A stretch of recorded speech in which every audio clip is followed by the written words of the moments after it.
Nagliwanag ang mga kalsada sa Barcelona, Spain nang pailawan ang kanilang mga Christmas display.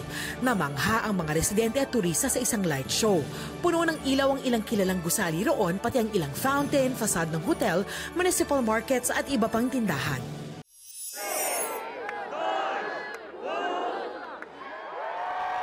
Sa Lisbon, Portugal, nagtipon-tipon ng mga turista at residente sa pagpapailaw sa kanilang higanteng Christmas tree. Sinundan ito ng isang fireworks display na nagmula sa mismong puno. Ayon sa Lisbon City Council, nakatakda pang pailawan ng mahigit 180 kilometers na pailaw na ginamitan ng energy-efficient LED lights.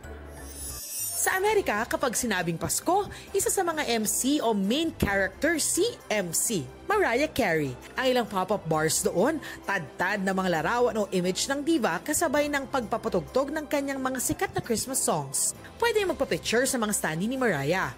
Why not slay the sleigh rin na parabang kasama ka sa isa niyang music video? May mailbox pa na kung susulatan si Mariah, mababasa ro yan ng singer.